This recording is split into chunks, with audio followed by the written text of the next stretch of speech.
নমস্কার বন্ধুরা, আজ আমি আপনাদের পড়ে শোনাতে চলেছি শ্রী রবীন্দ্রনাথ ঠাকুরের লেখা সদর ও অন্দর গল্পটি। বিপিনকিশোর ধনীগৃহে জন্মিয়াছিলেন, সেই জন্য ধন যে পরিমাণে ব্যয় করিতে জানিতেন তাহার অর্ধেক পরিমাণে উপার্জন করিতে শেখেন নাই। সুতরাং যে গৃহে জন্ম সে গৃহে দীর্ঘকাল বাস করা ঘটিল না।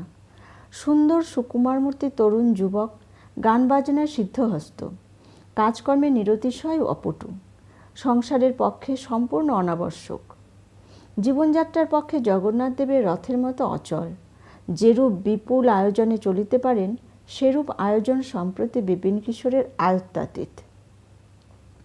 সৌভাগ্যক্রমে রাজা চিত্তরঞ্জন কোর্ট অফ ওয়ার্ডস হইতে বিষয় প্রাপ্ত হইয়া শখের থিয়েটার ফাঁদিবার চেষ্টা করিতেছেন এবং বিপিনকিশোরের সুন্দর চেহারা ও গান গাহিবার ও গান তৈয়ারি করিবার ক্ষমতায় মুগ্ধ হইয়া তাহাকে সাদরে নিজের অনুচর শ্রেণীতে ভুক্ত করিয়া লইয়াছেন। রাজা বিএ পাস, তাহার কোনো প্রকার উচ্ছৃঙ্খলতা ছিল না। বড় মানুষের ছেলে হইয়াও নিয়মিত সময়ে এমনকি নির্দিষ্ট স্থানেই শয়ন ভোজন করিতেন। বিপিনকিশোরকে হঠাৎ তাহার নেশার মতো লাগিয়া গেল। তাহার গান শুনিতে ও তাহার রচিত গীতিনাট্য আলোচনা করিতে করিতে ভাত ঠান্ডা হইতে থাকে, রাত বাড়িয়া যায়। দেওয়ানজি বলিতে লাগিলেন, তাহার সংযত স্বভাব মনিবের চরিত্রদোষের মধ্যে কেবল ওই বিপিনকিশোরের প্রতি অতিশয় আসক্তি। রানী বসন্ত কুমারী স্বামীকে তর্জন করিয়া বলিলেন, কোথাকার এক লক্ষ্মী ছাড়া বানর আনিয়া শরীর মাটি করিবার উপক্রম করিয়াছ, ওটাকে দূর করিতে পারিলেই আমার হাড়ে বাতাস লাগে। রাজা যুবতী স্ত্রীর ঈর্ষায় মনে মনে একটু খুশি হইতেন, হাসিতেন, ভাবিতেন মেয়েরা যাহাকে ভালোবাসে কেবল তাহাকেই জানে। জগতে যে আদরের পাত্র অনেক গুণী আছে, স্ত্রীলোকের শাস্ত্রে সে কথা লেখে না। যে লোক তাহার কানে বিবাহের মন্ত্র পড়িয়াছে, সকল গুণ তাহার এবং সকল আদর তাহারই জন্য। স্বামীর ৮ ঘণ্টা খাবার সময় অতীত হইয়া গেলে অসহ্য হয়, আর স্বামীর আশ্রিতকে দূর করিয়া দিলে তাহার এক মুষ্টি অন্ন জুটিবে না, এ সম্বন্ধে সে সম্পূর্ণ উদাসীন। স্ত্রীলোকের এই বিবেচনাহীন পক্ষপাত দূষণীয় হইতে পারে, কিন্তু চিত্তরঞ্জনের নিকট তাহা নিতান্ত অপ্রীতিকর বোধ হইল না। এই জন্য তিনি যখন তখন বেশি মাত্রায় বিপিনের গুণগান করিয়া স্ত্রীকে খেপাইতেন ও বিশেষ আমোদ বোধ করিতেন। এই রাজকীয় খেলা বেচারা বিপিনের পক্ষে সুবিধাজনক হয় নাই। অন্তঃপুরের বিমুখতায় তাহার আহারাদির ব্যবস্থায় পদে পদে কণ্টক পড়িতে লাগিল। ধনী গৃহের ভৃত্য আশ্রিত ভদ্রলোকের প্রতি স্বভাবতই প্রতিকূল। তাহারা রানীর আক্রোশে সাহস পাইয়া ভিতরে ভিতরে বিপিনকে অনেক প্রকার উপেক্ষা দেখাইত। রানী একদিন পুঁটেকে ভর্ৎসনা করিয়া কহিলেন, তোকে যে কোনো কাজেই পাওয়া যায় না, সমস্ত দিন করিস কি? সে কহিল, রাজার আদেশে বিপিনবাবুর সেবাতেই তাহার দিন কাটিয়া যায়। রানী কহিলেন, ইস, বিপিনবাবু যে ভারী নবাব দেখিতেছি। পরদিন হইতে পুঁটে বিপিনের উচ্ছিষ্ট ফেলিয়া রাখিত। অনেক সময় তাহার অন্ন ঢাকিয়া রাখিত না। অনভ্যস্ত হস্তে বিপিন নিজের অন্নের থালি নিজে মাজিতে লাগিল এবং মাঝে মাঝে উপবাস দিল। কিন্তু ইহা লইয়া রাজার নিকট নালিশ ফরিয়াদ করা তাহার স্বভাব বিরুদ্ধ। কোনো চাকরের সহিত কলহ করিয়া সে আত্মাবমাননা করে নাই। এইরূপে বিপিনের ভাগ্যে সদর হইতে আদর বাড়িতে লাগিল, অন্দর হইতে অবজ্ঞার সীমা রহিল না। এদিকে সুভদ্রাহরণ গীতিনাট্য রিহার্সাল শেষে প্রস্তুত। রাজবাটির অঙ্গনে তাহার অভিনয় হইল। রাজা স্বয়ং সাজিলেন কৃষ্ণ, বিপিন সাজিলেন অর্জুন। আহা, অর্জুনের যেমন কণ্ঠ তেমনি রূপ।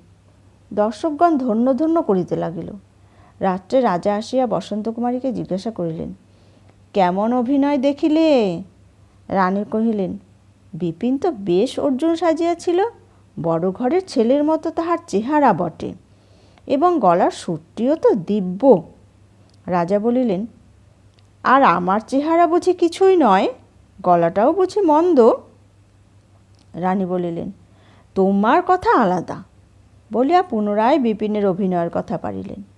রাজা ইহা অপেক্ষা অনেক উচ্ছ্বসিত ভাষায় রানীর নিকট বিপিনের গুণগান করিয়াছেন, কিন্তু অদ্য রানীর মুখের এইটুকু মাত্র প্রশংসা শুনিয়া তাহার মনে হইল, বিপিনটার ক্ষমতা যে পরিমাণে অবিবেচক লোকে তদপেক্ষা তাহাকে ঢের বেশি বাড়াইয়া থাকে। উহার চেহারায় বা কী আর গলায় বা কী এমন? কিয়ৎকাল পূর্বে তিনিও এই অবিচক শ্রেণীর মধ্যে ছিলেন। হঠাৎ কী কারণে তাহার বিবেচনা শক্তি বাড়িয়া উঠিল। পরদিন হইতে বিপিনের আহারাদির সুব্যবস্থা হইল। বসন্তকুমারী রাজাকে কহিলেন, বিপিনকে কাছারি ঘরে আমলাদের সহিত বাসা দেওয়া অন্যায় হইয়াছে। হাজার হোক, একসময় উহার অবস্থা ভালো ছিল। রাজা কেবল সংক্ষেপে উড়াইয়া দিয়া কহিলেন, হ্যাঁ। রানী অনুরোধ করিলেন, খোকার অন্নপ্রাশন উপলক্ষে আর একদিন থিয়েটার দেওয়া হোক। রাজা কথাটা কানেই তুলিলেন না। একদিন ভালো কাপড় কোচানো হয় নাই বলিয়া রাজা পুঁটে চাকরকে ভর্ৎসনা করাতে সে কহিল, কি করিব, রানীমার আদেশে বিপিনবাবুর বাসন মাজিতে ও সেবা করিতেই সময় কাটিয়া যায়। রাজা রাগিয়া উঠিয়া কহিলেন, ইস, বিপিনবাবু তো ভারী নবাব হইয়াছেন, নিজের বাসন বুঝে নিজে মাজিতে পারেন না? বিপিন পুনর্মুষিক হইয়া পড়িল। রানী রাজাকে ধরিয়া পড়িলেন। সন্ধ্যাবেলায় তাহার সঙ্গীত আলোচনার সময় পাশের ঘরে থাকিয়া পর্দার আড়ালে তিনি গান শুনিবেন। বিপিনের গান তাহার ভালো লাগে। রাজা অনতিকাল পরেই পূর্ববৎ অত্যন্ত নিয়মিত সময়ে শয়ন ভোজন আরম্ভ করিলেন। গান বাজনা আর চলে না। রাজা মধ্যাহ্নে জমিদারি কাজ দেখিতেন। একদিন সকাল সকাল অন্তঃপুরে গিয়া দেখিলেন রানী কি একটা পড়িতেছেন। রাজা জিজ্ঞাসা করিলেন, ও কি পড়িতেছ? রানী প্রথমটা একটু অপ্রতিভ হইয়া কহিলেন, বিপিনবাবুর একটা গানের খাতা আনাইয়া দুটো একটা গানের কথা মুখস্থ করিয়া লইতেছি। হঠাৎ তোমার শখ মিটিয়া গিয়া আর তো গান শুনিবার জো নাই। বহু পূর্বে শখটাকে সমূলে বিনাশ করিবার জন্য রানী যে বহুবিধ চেষ্টা করিয়াছিলেন সে কথা কেহ তাহাকে স্মরণ করাইয়া দিল না। পরদিন বিপিনকে রাজা বিদায় করিয়া দিলেন। কাল হইতে কি করিয়া কোথায় তাহার অন্ন মুষ্টি জুটিবে সে সম্বন্ধে কোনো বিবেচনা করিলেন না। দুঃখ কেবল তাহাই নহে, ইতিমধ্যে বিপিন রাজার সহিত অকৃত্রিম অনুরাগে আবদ্ধ হইয়া পড়িয়াছিলেন। বেতনের চেয়ে রাজার প্রণয়টা তাহার কাছে অনেক বেশি দামি হইয়া উঠিয়াছিল। কিন্তু কি অপরাধে যে হঠাৎ রাজার হৃদ্যতা হারাইলেন, অনেক ভাবিয়াও বিপিন তাহা ঠিক করিতে পারিলেন না, এবং দীর্ঘ নিঃশ্বাস ফেলিয়া তাহার পুরাতন তম্বুরাটিতে গেলাপ পরাইয়া বন্ধুহীন বৃহৎ সংসারে বাহির হইয়া পড়িলেন। যাইবার সময় রাজভৃত্য পুঁটেকে তাহার শেষ সম্বল 2টি টাকা পুরস্কার দিয়া গেলেন।